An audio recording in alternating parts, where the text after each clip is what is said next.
경기 이렇게 끝났고요. 대한민국이 화끈한 승리, 2대0 완승으로 이라크 원정을 장식을 하면서 11회 연속 월드컵 본선 진출, 통산 12번째 월드컵 본선 진출을 확정을 했습니다. 2016년 미국, 멕시코, 캐나다에서 공동 개최하는 2026년 48개국 체제의 월드컵에 우리 대표팀이 합류하게 됐고요. 오늘 경기, 손흥민 선수가 지난 시즌 말에 입은 부상의 여파로 명단에서 빠진 가운데 선발 출전했던 황희찬 선수는 아쉬웠지만 후반전에 투입된 김진규, 그리고 전진우 선수, 오현규 선수 이 3명의 활약이 빛나면서 또 이 선수들이 득점을 합작해내는 상황이 펼쳐지면서 우리 대표팀이 본선을 앞두고 기대를 할 수 있는 새로운 얼굴들을 확인을 했다. 그리고 이 선수들이 쿠웨이트와의 마지막 경기에 더 많은 기회를 얻어야 하고 또 이 선수들을 중심으로 더욱더 대표팀의 다변화가 필요하다. 폼이 떨어져 있는 유럽파보다 폼이 올라있는 국내파 혹은 유럽파 중에서도 어떤 리그에 뛴 선수냐보다도 어떤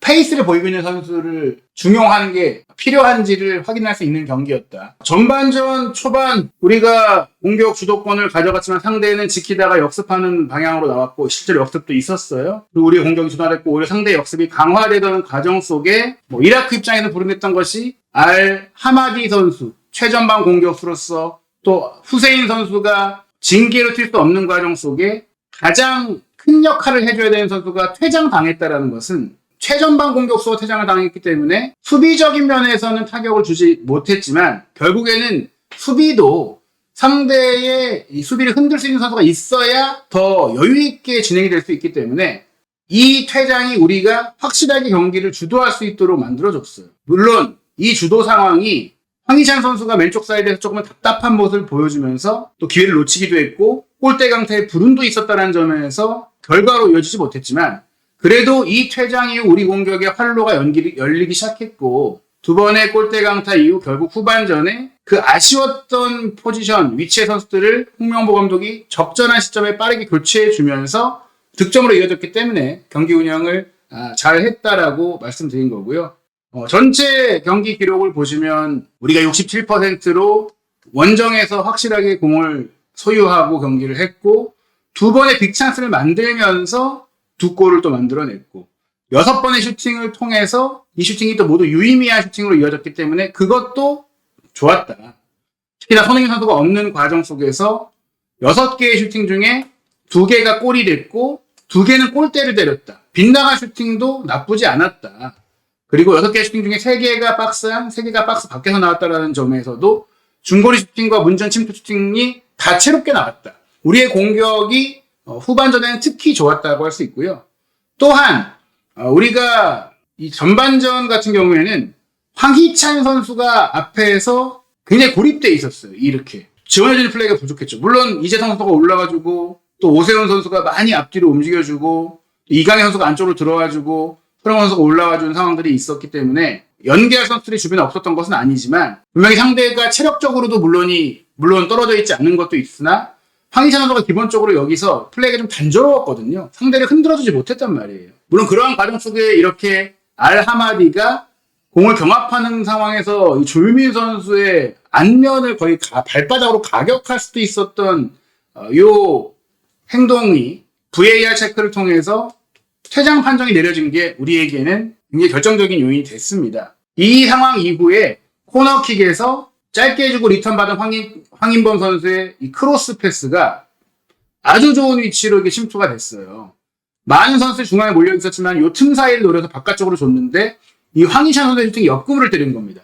황희찬 선수가 이 기회를 옆구무를 때린 것 자체가 본인의 최고의 핏과 얼마나 거리가 있느냐. 특히 황희찬 선수는 부상에서 회복한 지도 이제는 시간이 좀 됐고 그리고 울버햄튼에서 경기를 거의 못 뛰고 있었기 때문에 경기에 대한 의지, 의욕 그런 부분들이 가득 차 있었을 텐데 이 기회를 놓친 것을 포함해서 전반전 뛰는 내내 날카로운 모습을 보이지 못한 것은 본인의 자신감과 경기 감각 혹은 근육 상태까지도 조금은 떨어져 있지 않느냐라고 생각이 될 정도로 아쉬웠고 그런데 이런 모습들이 말씀드린 대로 지난 3월 달에도 있었고 골을 넣은 경기에서조차도 황희찬 선수가 결국에는 번뜩이는 모습을 보여주지 못했기 때문에 이제는 경쟁에서 밀려날 시점이 되지 않았나라고 볼 수가 있는 전반전의 경기력이었어요.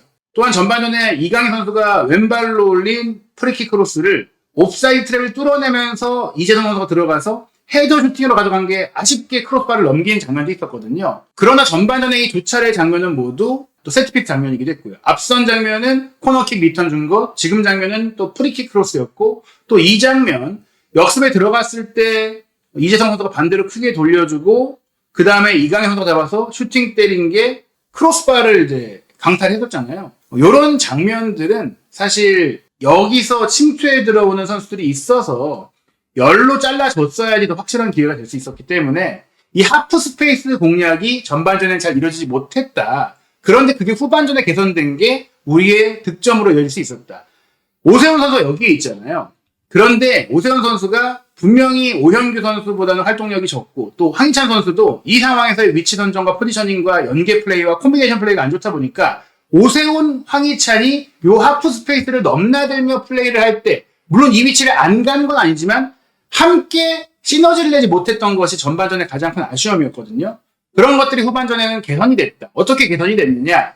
후반전의 시작과 함께 상대는 알리 자신을 빼고 모하나드 알리를 투입했는데 이 선수는 공격적으로 별다른 영향을 보이지 못했어요. 하지만 우리는 박용우 선수를 빼고 김진규 선수를 투입을 했습니다. 그리고 이 선수가 물론 상대가 공격수 한 명이 줄어들었기 때문에 전방 압박이 약화됨으로 인해 우리가 투볼런시를 좀 더 공격적으로 운영할 수 있게 된 것도 맞지만 저는 상대의 공격에 대비하는 것들을 조금만 리스크를 두더라도 조금 더 이 투볼런시 중에 한 명이 적극적으로 움직여서 그 위치를 차지해주고 숫자적으로 우위를 가져가주면은 충분히 더 좋은 플레이를 가져갈 수 있다라고도 생각이 들었어요. 그것이 바로 파리 생제르맹이 루이스 엔리케 감독 체제에서 작고 기술 좋고 잘 뛰는 선수들을 3미들로 배치함으로 인해 수비를 잘하는 전문가가 없이도 수비 밸런스를 유지하면서 좋은 공격 장면을 창출할 수 있는 예시를 보여줬거든요. 파리 생제르맹의 트래블은 파리 생제르맹이 너희들이 그런 선수들을 보유하고 있으니까 그런 축구가 되지라는 게 아니라 이렇게도 축구를 해서 경기를 지배할 수 있구나라는 교훈으로 이어져야 되는데 김진규 선수의 하프타임 투입을 통한 요 활약도 13번 김진규가 6번 황인범과 나란히 서서 투볼란시 중에 한 명은 공격을 전담하고 한 명은 수비적으로 움직이면서 기점 패스만 하고 이렇게 돼버리면은 상대가 우리가 공격을 전개할 때 각각의 선수들의 패턴을 파악하고 대비를 할 수가 있게 되거든요. 그런데 김진규가 들어간 이후 황인범의 부담도 덜어졌고 패스 코스가 왼쪽 오른쪽이 다양해졌고 그러면서 우리가 사이드 플레이 사이에서의 폭도 만들어지고 하프 스페이스도 공략을 하게 된 겁니다. 그리고 이 김진규의 투입에 이어 60분에는 오세훈 선수를 빼고 오현규 선수가 들어가서 또한 오현규 선수가 중앙에 머무르는 게 아니라 왼쪽 사이드, 오른쪽 사이드 하프 스페이스를 활발하게 움직여주면서 또한 공간을 만들어줬어요. 그리고 문선민 선수가 황희찬 선수 대신 들어가서 이 사이드에서 플레이를 또 굉장히 잘해줬고요. 이런 점들이 복합적으로 작용을 했는데 여기서 선제골이 결국 나왔고 그 다음 전진우 선수가 74분에 들어갔는데 이 전진우 선수가 또 이재성 선수 자리에 들어갔을 때 세컨드 스트라이커로서의 창의성과 과감성과 폭발력을 보여줬던 것이 굉장히 좋았습니다. 득점 장면을 좀 말씀을 드리면요. 문선민 선수가 왼쪽 사이드에서 크게 반대로 넘겨준 크로스.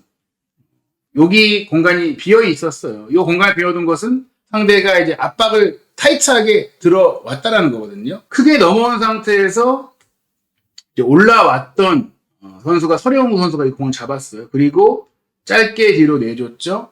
그 다음에 짧게 준 공을 이강인 선수가 잡았을 때 한 번 페인팅 주고 옆으로 내주게 되는데 이때 항상 있던 선수는 황인범 선수였고 황인범이 혼자 있을 때는 이 슈팅각이 막히는 경우가 많았는데 지금 이 이강인 선수가 잡았을 때 슈팅이 가능하고 크로스도 가능하고 침투해 있는 공격수가 또 많기 때문에 김진규 선수가 완전히 비었거든요.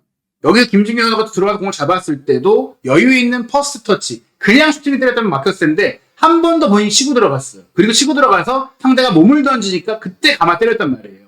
그래서 이 장면은 팀적으로도 사이드 전환, 컷백 그리고 또 한 번의 패스가 이어지는 과정 속에 쉽게 슈팅이 막힐 수 있었던 상황을 김진규 선수가 개인적인 창의성과 기술력을 통해서 살려낸 장면이기도 합니다. 이것이 바로 팀 플레이와 개인 플레이, 팀이 준비한 플레이와 개인적인 기술적 장점이 결합되어야 좋은 골이 나온다는 것을 보여주는 아주 좋은 예시고요. 이 장면도 무산된 장면이긴 하지만 한 번에 이제 사이드로 우리가 계속해서 여기 뽑아주잖아요. 요 사이드로 길게 뽑아주는 플레이들을 많이 했는데 여기서 한 번에 길게 오른쪽 사이드로 뽑아줘서 이강인 선수가 공을 잡고 여기서 오현규 선수가 사이드로 탁 파고든단 말이에요. 저는 중요한 게 물론 오세훈 선수가 아니라 오현규 선수만 써야 된다는 얘기는 아니지만 오현규 선수가 있을 때는 이렇게 커트 아웃 플레이를 통해서 활발하게 사이드로 이동해주고 공을 받아줄 수 있다는 거예요. 오현규가 받아줘서 수비 두 명을 몰아주고 그리고 다시 리턴을 줍니다. 그리고 여기서 이강인 선수가 리턴을 받았을 때 다시 오현규 선수가 공을 받기 위해 이쪽으로 이동을 해서 수비 두 명을 잡아놨는데 이때 뒤에서 들어간 게 김진규 선수였어요. 이 김진규의 하프 스페이스 침투가 굉장히 좋았던 겁니다. 계속해서 우리가 김진규 선수가 여기서 골을 넣었던 장면도 그렇지만 황인범, 박용호가 있을 때는 박용호는 뒤에 머무르고 황인범이 앞에 가서 공격을 다 풀어가니까 황인범이 공을 잡고 움직일 때 항상 마크가 붙어왔었는데 한 명이 더 올라오니까 이라크가 이 선수를 막지 못한 상황이 연출이 되는 거고 이 선수를 잘 모르는 상황이기도 했던 거예요. 그리고 여기서 김진규가 들어가서 컷백을 주고 그 비운 자리를 황인범이 들어와 주면서 역시 빈 공간을 차지하게 됐을 때 슈팅을 했는데 이게 허공을 갈랐죠. 이게 들어가지 않았지 들어갈 수 있는 충분히 팀적으로 잘 만든 장면이었습니다. 그리고 이 장면은 득점이 된 장면인데 권경원 선수가 길게 전진 패스를 줬을 때 황인범이 내려와서 공을 잡죠. 내려와서 공을 잡고 이 두 명 사이에서 기가 막힌 터닝으로 돌아서 올라가게 됩니다. 그리고 돌아 올라와서 스루 패스를 전진우 선수에게 줬을 때 전진우 선수가 황인범이 돌고 패스를 하는 순간 뒤로 슬쩍 나왔다가 돌아 들어갔기 때문에 이 움직임, 라인 브레이킹이 너무나 영리했어요. 그리고 라인 브레이킹을 해서 들어갈 때 이 전진우 선수의 시야를 보십시오. 오현규가 침투하는 위치, 오현규의 위치, 상대 수비의 위치, 침투에 들어갈 위치를 정확하게 파악을 하고 있어요. 파악을 한 상태에서 공을 본인이 쳐놓고 안정적으로 오현규 쪽으로 결국 패스가 갈 것이다 혹은 슈팅이 올 것이다라는 거 생각을 하고 이라크 스피스들이 따라 내려오는 동선을 예상을 하고 바깥으로 공을 쳐놓은 거예요. 그리고 나서 이 들어올 위치를 봐놨기 때문에 여기로 줘야겠다고 생각했기 때문에 치고 수비가 발 뻗기 전에 감아서 탁 준 겁니다. 그리고 이걸 밀어넣은 거예요. 이 장면은 전세진 선수가 파이널 서드 지역에서 얼마나 판단력이 좋으냐. 그냥 본능에 따라서 공이 오니까 반응형으로 움직인 게 아니라 황인범의 스루 패스가 올 것을 예상하고 상대 수비수의 위치를 보고 옵사이드 트랩에 걸리지 않고 들어갔으며 그 다음에 공을 칠 때 동료의 위치, 상대의 위치를 파악하고 어디로 줄지까지 생각한 다음에 치고 바로 줬다라는 거예요. 즉 미리 보고 미리 생각을 했기 때문에 완벽한 플레이가 나올 수 있었다는 거. 즉 이 선수는 순간적인 판단력과 경기 이해력이 굉장히 좋은 선수라는 거. 그리고 이 킥도 이렇게 아무리 계산을 잘하고 생각을 잘해도 기술적인 미스가 나오면 정확하게 갈 수가 없는데 속도와 강도와 정도가 모두 정확했기 때문에 완벽한 패스였어요. 그래서 전진우 선수의 이 어시스트는 전진우 선수가 지금 K리그에서 보이고 있는 엄청난 득점 행진이 결코 우연이 아니다. 이 선수가 눈을 떴다. 축구에 대해서 깨닫기 시작했다. 그걸 보여주는 장면이기 때문에 앞으로도 더 많이 이 선수에게 기회를 줘야 된다고 생각을 하고요. 그리고 뭐 요 장면도 무산이 됐던 장면인데 역시나 하프 스페이스 쪽으로 침투가 이루어지는 부분들.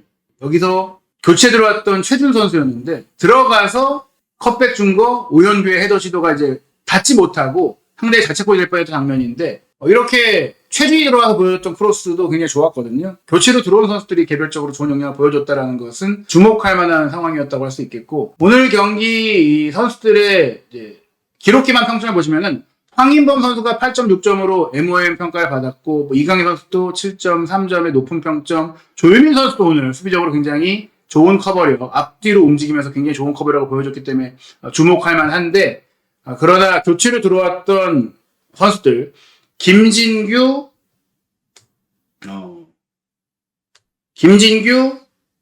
전진우, 오현규 요 세 명의 선수의 영향력 특히 오현규 선수가 사이드로 빠지면서 보여줬던 움직임들 그 부분은 황희찬 선수 대신 앞으로는 오현규 선수를 저는 선발 자원으로 쓰는 것이 좋다. 어떻게 쓰느냐?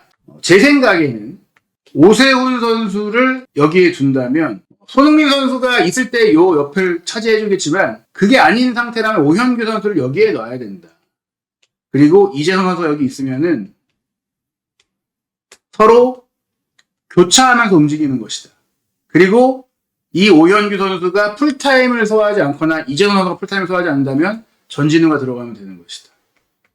그리고 아예 조금 과감하게 박용우 선수가 아닌 김진규 선수를 애초에 파트너로 두고 또 그 자리에 백승호 선수도 기용해가지고 점검해볼 수도 있겠지만 혹은 뭐 이강인 선수도 그 자리에 내려서 써볼 수도 있을 것 같아요. 왜냐면 공을 잘 안 뺏기니까 수비력을 좀 보완시키고 루이스 엔리케 감독이 파리 생제르맹에서도 이강인 선수를 비티냐의 자리 역삼각형 미드필드에서 제일 끝자리에 놨던 경우가 있는데 그것은 굉장히 좋은 아이디어가 될 수 있다. 그렇다면은 이강인 선수가 대체적으로 오른쪽 사이드 공격을 하더라도 공을 뿌려주거나 본인이 직접 돌파하는 상태가 아니라 미드필드에 가깝게 경기를 하잖아요. 그렇다면 우리가 굳이 이선의 공격 자원이 풍부한데 그 자원을 낭비할 필요가 있을까? 오세훈 선수를 두고 오현규를 두고 전진우, 이재성 이렇게 둘 수 있거든요. 그리고 황인범, 이강인. 그리고 이 자리에 이제 상황에 따라서 김진규가 들어갈 수도 있는 것이고 또 손흥민 선수는 세컨톱을 보거나 이 자리에 갈 수가 있는 것이죠.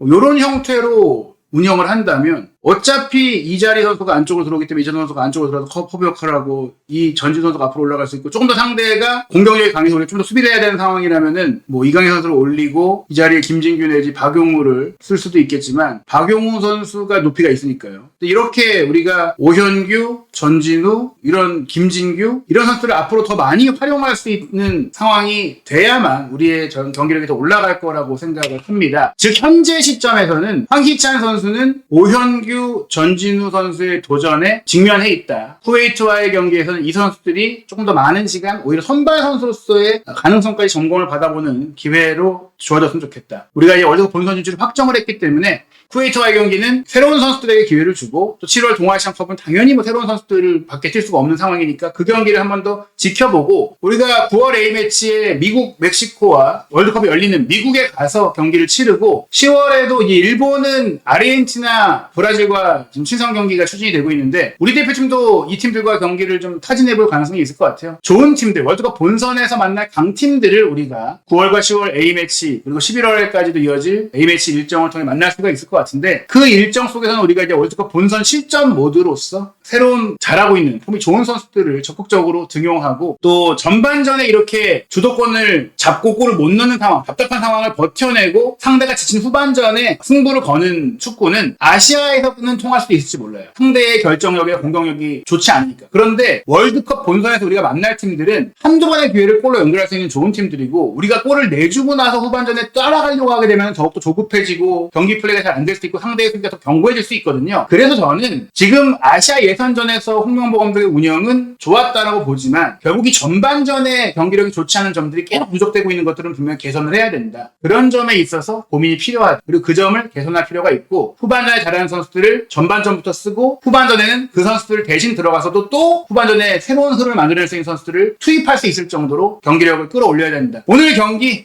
이렇게 정리를 해봤고요. 오늘 경기에 대해서만큼은 또 홍명보 감독이 준비한 후반전을 노린 전략이 주요했고 후반전의 선수 교체와 플레이 패턴 변화가 좋았다. 그러나 본선에서는 이 정도로는 안 된다라고 정리를 드리면서 전진우 선수의 발견 그리고 오현규 선수의 활용을 앞으로 더 잘 준비해야 된다. 많은 분들이 또 지적하시듯이 상대의 퇴장이 분명히 도움이 됐던 점도 있기 때문에 경기력에 대해서 더 많은 고민이 필요하다. 이렇게 말씀드릴 수 있겠습니다. 새벽 시간 함께 한준TV의 입중계로 경기 즐겨주신 여러분 감사하고요. 다음 경기는 6월 10일 쿠웨이트와의 홈 경기 저녁 8시에 서울 월드컵 경기장에서 킥오프하는데 손흥민 선수가 이 경기는 부상을 털어내고 명단에 들어갈지 선수 명단이 확정될 저녁 7시부터 입중계 준비할 테니까요. 늦지 않게 시작하도록 하겠습니다. 아마 요 며칠 사이에 포스테코글루 감독의 경질 소식이 나올 수 있을 것 같은데요. 한준TV 구독, 좋아요, 알림 설정으로 최신 소식 바로바로 확인하시기 바랍니다. 감사합니다.